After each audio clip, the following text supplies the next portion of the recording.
Brought to you by Sharda University. Where the software engineer meets the gifted content writer. The world comes together at Sharda University. Bharat में फिलहाल ethanol blended petrol की बात चल रही है। हाल ही में E100 petrol को मंजूरी दे दी गई है और इस बीच भारत ने अपने पड़ोसी देश भूटान को भी ऑफर किया एथेनॉल ब्लेंडेड पेट्रोल को लेकर, क्योंकि भूटान एक ऐसा देश है जो E0 पेट्रोल के लिए भारत पर ही निर्भर है। तो भारत ने एथेनॉल ब्लेंडेड पेट्रोल का भी ऑफर दिया। भूटान की तरफ से क्या जवाब आया, ये जानकारी दे रही थी हमारी साथी।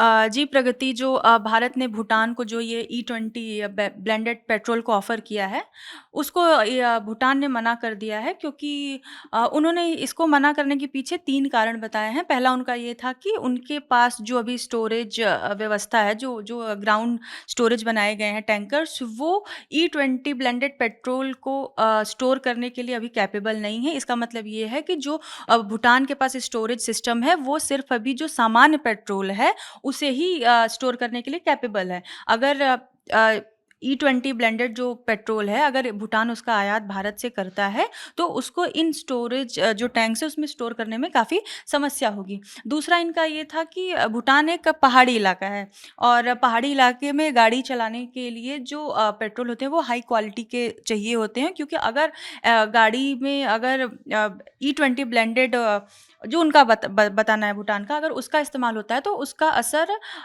उसके इंजन पे पड़ेगा, गाड़ी के इंजनों पे पड़ेगा और काफ़ी समस्या आएगी इसमें गाड़ियों को। उनके परफॉर्मेंस भी ख़राब हो सकती है, उनकी माइलेज भी ख़राब हो सकती है, यहाँ तक कि गाड़ियाँ बंद भी हो सकती हैं।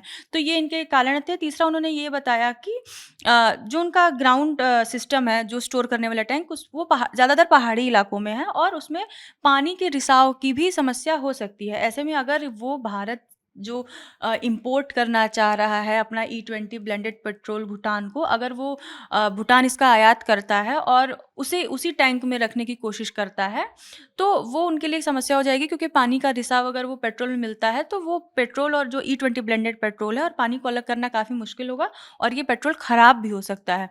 तो भूटान का भी यही कहना है कि अभी हम कैपेबल नहीं हैं इस चीज़ के लिए, हमारे जो स्टोर सिस्टम हैं वो कैपेबल नहीं है। जब हम मतलब कैपेबल होगा तो हम भारत से इस बारे में बात करेंगे। तो ये एक्चुअली जब भारत की तरफ से ये ऑफर आया और भूटान ने मना किया, तो वहाँ के एक अखबार ने ही ट्रेड डिपार्टमेंट से बात की, तो ट्रेड डिपार्टमेंट की तरफ से ये जवाब आया है।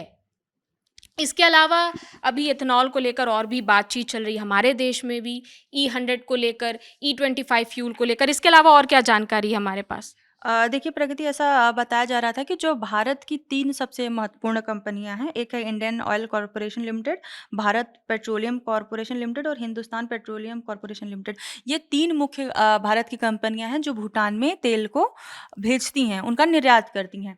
लेकिन इन कंपनी मतलब अखबार की ओर से बताया गया, ये जो द भूटानीज अखबार है, इन्होंने एक रिपोर्ट भी उसमें बताया कि ट्रेड डिपार्टमेंट ने उनको ऐसा बताया कि इन 3 कंपनियों ने कई दफ़ा भूटान जो है उसको E20 ब्लेंडेड पेट्रोल का ऑफ़र किया, लेकिन उन्होंने मना कर दिया, क्योंकि उन्होंने यही सब उनको कारण बताए कि सीपेज की समस्या हो सकती है, पहाड़ी इलाके हैं और अगर वो पानी और दोनों जो मिल जा रहे हैं E20, तो उससे वो ख़राब हो सकता है। ये उनका कारण था। लेकिन उन्होंने ये भी, एक अधिकारी थे ट्रेड डिपार्टमेंट को, उन्होंने अखबार को ये भी बताया कि भारत और भूटान के बीच इस मामले को लेकर कई दफ़ा टेक्निकल कुछ मीटिंग्स भी की गई और मीटिंग में भूटान ने भारत से इस बात की अपील की कि जब तक भारत के बाज़ारों में सामान्य तेल, यानी जो आम तेल पहले इस्तेमाल किया जाता था इथेनॉल के पहले, जब तक वो भारत के बाज़ार में मौजूद हैं, वो उसका ही जो एक्सपोर्ट है वो भूटान के लिए किया है। अगर वो एथेनॉल ब्लेंडेड पेट्रोल को और हाई लेवल पे मतलब उसको और लेके जा रहे हैं और अपने देश में बड़े पैमाने पर लागू करने वाले हैं,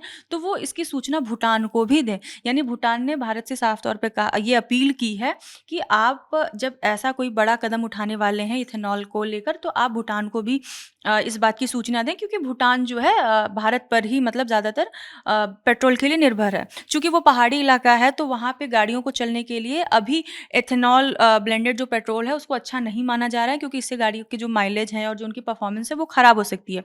इसलिए भूटान अभी चाहता है कि वो इस चीज़ की ओर अभी ध्यान न दे। बाकी उसने ये भी कहा है कि अगर भारत इस लेवल पे एथेनॉल ब्लेंडिंग के बारे में सोच रहा है, तो ऐसा करने से पहले हमें इस बात की सूचना दें, ताकि हम भी उस तरीके के स्टोरेज सिस्टम को बनाया जा सके हमारे द्वारा, जहाँ पे इस E20 ब्लेंडेड पेट्रोल को आसानी से स्टोर किया जाए और उसको जो खराब होने की जो आशंका है, वो कम से कम हो सके। जी, बिल्कुल। और भारत की तो ये पॉलिसी ही रही है एक्ट ईस्ट पॉलिसी, जिसमें वो अपने उन पड़ोसी देशों की मदद करता है जो ईस्ट की तरफ हैं, और किसी भी देश के लिए ये मुश्किल ही है, क्योंकि इसके लिए एक बड़ा मैकेनिज़्म, बड़ा इंफ्रास्ट्रक्चर और कई दिशा निर्देश चाहिए होते हैं। और ब्राज़ील की बात कर लें तो ब्राज़ील एक ऐसा देश है जिसे खुद 50 साल लग गए थे इसको स्टैब्लिश करने के लिए, और उन्हें भी इस मैकेनिज़्म की ज़रूरत पड़ी थी, और बाकी देश जो हैं वो भी इसे फॉलो करने की तरफ आगे बढ़ रहे हैं, और भारत उनमें से एक ऐसा देश है। तो फिलहाल इस खबर में इतना ही, बाकी जो भी अपडेट्स हैं हम आप तक पहुंचाते रहेंगे। जानकारी दे रही थी प्रगति। देश और दुनिया की तमाम खबरों से जुड़े रहने के लिए देखते रहिए दी लल्लन टॉप। शुक्रिया।